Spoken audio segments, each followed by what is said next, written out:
Hello மக்களே, இன்னைக்கு நாம அலச போற கதை இருக்கே சும்மா வேற லெவல். ஒரு பெங்களூர் கால நேரம், வழக்கமா பரபரப்பா ஓடிக்கிட்டு இருக்கிற சிட்டி. அப்போ நடக்கிற ஒரு சம கலாட்டா, அதிரடியான ஆக்ஷன், கூடவே ஒரு கியூட்டான ரொமான்ஸ், இதெல்லாம் கலந்த ஒரு தரமான கதையை தான் நாம இன்னைக்கு ஒரு டீ கடையில உட்காந்து நண்பர்கள் பேசிக்கிற மாதிரி ரொம்ப ரிலாக்ஸ்டா பார்க்க போறோம். வாங்க கதைக்குள்ள போகலாம். நீங்க எப்பவாவது பார்த்துருக்கீங்களா? ஏரியாவே பார்த்து நடுங்கிற ஒரு லோக்கல் டான் சாதாரணமா காலேஜ் போற ஒரு பொண்ணை பார்த்து அப்படியே ஸ்டன் ஆகி நிக்கிறத என்னப்பா சொல்ற, நம்ப முடியலேன்னு தோணுதா? அந்த ஒரு சுவாரஸ்யமான முரண்பாடு தான் இந்த கதையோட மையமே. அது எப்படி நடந்துச்சுன்னு தெரிஞ்சுக்க நாம முதல்ல அந்த பெங்களூர் டிராஃபிக்ல போய் நிற்கணும். இப்போ கதையோட முதல் பகுதிக்குள்ள போவோம். ஒரு பஸ் ஸ்டாப் பஞ்சாயத்து. பெங்களூர் காலை நேர டிராஃபிக் பத்தி உங்களுக்கே தெரியும். அங்க ஒரு காலேஜ் பஸ்ஸே 2 பசங்க நடு ரோட்ல நிப்பாட்டி பஞ்சாயத்து பண்ணிட்டு இருக்காங்க. அதுல ஒருத்தன் தான் நம்ம முகிலன். 10வது வரைக்கும் தான் படிச்சிருக்கான். ஆனா பெங்களூர் சிட்டிலேயே ஒரு பெரிய பழக்கடைக்கு ஓனர். அதை விட முக்கியம், ஊரே பார்த்து பயப்படுற ஒரு லோக்கல் டான். இவ்வளோ பில்டப் இருக்கிற இவன் இப்போ பஸ்ஸை மறிக்கிறதுக்கு ஒரே காரணம், தான் தங்கச்சி யாழிசை பஸ்ஸை பிடிக்க கொஞ்சம் லேட் ஆயிடுச்சு. அதுக்காக ஒரு காலேஜ் பஸ்ஸையே ஹைஜாக் பண்ணி டிரைவர் கிட்ட பேச்சுவார்த்தை நடத்திட்டு இருக்கான் இந்த பாசக்கார அண்ணன். இங்கே தான் ஒரு செம்ம காமெடி நடக்குது. ஒரு பக்கம் பஸ் டிரைவர் ஏகப்பட்ட டென்ஷன்ல கத்துறாரு. ஏம்பா, உன் தங்கச்சி என்ன பெரிய கலெக்டருக்கா படிக்கிறா, நான் பசங்களை கரெக்ட் டைமுக்கு காலேஜில் விட வேணாமா அப்படின்னா ஒரு கராரா ரூல்ஸ் பேசுறாரு. முகிலனோட உற்ற நண்பன் மகிழன் சும்மா நக்கலா, தலைவா 1/2 மணி நேரம் லேட்டாக வந்தது நீ, இதில் பங்க்சுவாலிட்டி வேற பேசுறியான்னு கலாய்க்கிறான். டிரைவர் விடுவாரா? நான் யாருன்னு தெரியாம பேசுறீங்கன்னு எகிற. அப்பதான் மகிழன் ரொம்ப கூலா ஒரு அறிமுகம் கொடுக்குறான்.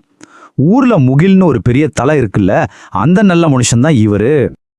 அந்த பேரை கேட்டதும் டிரைவர் ரியாக்ஷனை நீங்க பார்க்கணுமே. ஆக்ரோஷமா கத்திக்கிட்டு இருந்தவர் முகிலனை பார்த்ததும் அப்படியே பல்டி அடிச்சு, தம்பி மன்னிச்சிருங்க, நீங்க யாரு என்னன்னு தெரியாம பேசிட்டேன்னு கைகூப்பி நிக்கிறாரு. அந்த 180 டிகிரி மாற்றம் இருக்கு பாருங்க, அதான் இந்த சீனோட அல்டிமேட் காமெடி. முகிலனும் ஒரு கெத்தா சின்னதா தலையசைச்சு அந்த மன்னிப்பை ஏத்துக்கிறான். சரி, எல்லாம் சுமூகமா முடிஞ்சிருச்சுன்னு நினைக்கிறப்பதான் ஒரு பெரிய ட்விஸ்ட். இப்போ நாம 2வது பகுதிக்கு வருவோம். கண்டதும் காதல். இதுவரைக்கும் ஒரு லோக்கல் தாதாவுக்கும் பஸ் டிரைவருக்கும் நடந்த காமெடி பஞ்சாயத்து இப்போ அப்படியே மாறப்போகுது. பஸ்ஸுக்குள்ள இருந்து ஒரு குரல் எந்த விதமான பதற்றமும் இல்லாம ரொம்ப கேஷுவலா ஒலிக்குது. அது ஹனீஷாங்கிற ஒரு பொண்ணு. டிரைவர் அண்ணா, இங்க நின்று இந்த வெட்டி ரவுடி பசங்க கிட்ட வளவலன்னு பேசாம போய் வண்டியை எடுங்க அப்படின்னு முகிலனை பார்த்து சொல்றா. வெளியே நிக்கிறது ஊரே பயப்படுற டான். ஆனா அவளுக்கு துளி கூட பயமும் இல்லை. முகிலன் நண்பர்கள் எல்லாம் எவடா இவன்னு செம்ம காண்டாகி அவளை திரும்பி பாக்குறாங்க. ஆனா முகிலன் கோபப்படுவான்னு தானே நினைக்கிறீங்க. ஆனா அங்க நடந்தது வேற. அவளை திரும்பி பார்த்தவன் அப்படியே சிலையாகி நின்னுட்டான். இமைக்காம அவளையே பார்த்துட்டு இருக்கான். அவனோட அந்த ரவுடி கெத்து, அந்த தாதா பில்டப் எல்லாம் அவளோட அழகிலையும் அந்த திமிலான பார்வையிலையும் அப்படியே உடஞ்சு செதறிடுச்சு. தன்னை வெட்டி ரவுடின்னு அவமானப்படுத்தினதை கூட மறந்துட்டு அவளையே மெய் மறந்து ரசிச்சுக்கிட்டு நிக்கிறான் நம்ம முகிலன். பஸ்ஸும் கிளம்பி போயிடுச்சு. ஆனா நம்ம தாதா இன்னும் அந்த ரோட்லயே உறைஞ்சு போய் நிக்கிறான். அப்பா அவனோட தோல்ல கை வச்சு உலுக்கி சுயநினைவுக்கு கொண்டு வரான் மகிழன். என்ன மச்சான், கண்டதும் காதலா அப்படின்னு மகிழன் கிண்டலா கேட்க முகிலனுக்கு சுருக்கென்று ஆயிடுது. சி, லூசு மாதிரி வளராதரான்னு முகிலன் சமாளிச்சாலும் அவனுக்குள்ள ஒரு பட்டாம்பூச்சி பறக்க ஆரம்பிச்சிச்சுங்கிறத அவனோட சிரிப்புலையே தெரிஞ்சது. மகிழனும் கவலைப்படாத மச்சி, அந்த பொண்ணை பற்றின எல்லா டீட்டெயில்ஸும் கலெக்ட் பண்ணிடலான்னு சொல்லிட்டு கிளம்புறான். இது ஒரு பக்கம் இருக்க, அவங்க தங்கச்சிகள் போன அந்த காலேஜ் எப்படிப்பட்டது? பகுதி 3, கல்லூரி அப்படிங்கிற ஒரு சின்ன சமுதாயம்.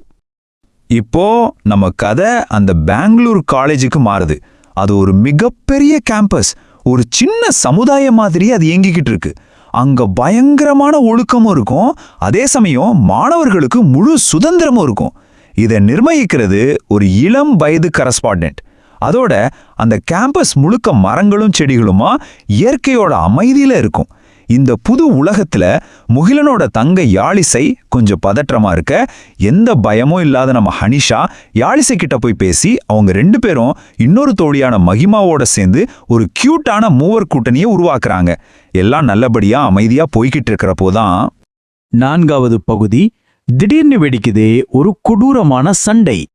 அமைதியான அந்த காலேஜ் கேம்பஸ்ல திடீர்னு ஒரு பயங்கரமான வன்முறை. நெத்தியில, கையில, கால்ல ரத்தத்தோட ஒரு பையன் உயிரை கையில பிடிச்சுக்கிட்டு ஓடி வர்றான். அடுத்த நிமிஷமே அவனை துரத்திக்கிட்டு ஒருத்தன் வர்றான். அவன் கண்ணெல்லாம் செவந்து போய் ருத்ரமூர்த்தியாட்டம் வெறியோட வர்றான். ஓடி வந்த பையனை பிடிச்சு எந்த இரக்கமும் இல்லாம புரட்டி புரட்டி எடுக்கிறான். கழுத்துல இருக்கிற டைய லூஸ் பண்ணிட்டு சட்டக்கைய முழங்கை வரைக்கும் மடிச்சு விட்டுட்டு ஒரு வெறி பிடிச்ச மிருகம் மாதிரி அடிக்கிறான். சுத்தி இருக்கிற எல்லாரும் பயத்துல உறைஞ்சு போய் வேடிக்கை பார்க்கறாங்க. ஆனா அங்க ஒரு குரல் மட்டும் தைரியமா ஒலிக்குது. பகுதி 5. அச்சமில்லாத ஒரு எதிர்ப்பு. இந்த அளவுக்கு வெறித்தனமா சண்டை நடக்கும்போது யாருமே கிட்ட போக பயப்படுவாங்க. ஆனா ஒரு பொண்ணு மட்டும் அந்த மிருகத்தனமான ஆளை பார்த்து எந்த பயமும் இல்லாம முன்னாடி வர்றா. அது முகிலனோட தங்கச்சி யாழிசை.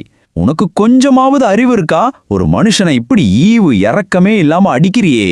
அவன் தப்பு பண்ணிருந்தா ப்ரொஃபசர்ஸ் கிட்ட கம்ப்ளைண்ட் பண்ணணும். அதை விட்டுட்டு ஒரு ரவுடி பைய மாதிரி அடிக்கிற.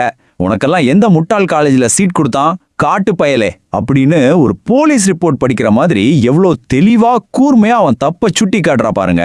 அடிப்பட்டவனை தூக்கி பெஞ்சில் உட்கார வச்சு தண்ணி கொடுத்துட்டு தன் தோழிகளோட அங்கிருந்து கெத்தா நடந்து போறா யாழிசை. இப்போ அந்த பெங்களூர் காலேஜ்ல நிறைய கேள்விகள் மிச்சம் இருக்கு. அந்த வெறி பிடிச்சவன் யாரு? யாழிசையோட இந்த தைரியமான பேச்சுக்கு அடுத்து என்ன நடக்க போகுது? ஹனிஷாவை பார்த்ததும் சிலையாகி நின்ன முகிலனோட காதல் என்ன ஆச்சு? இந்த எல்லா கேள்விகளுக்கான பதில்களோடு மீண்டும் வருவாள் காதலுடன்.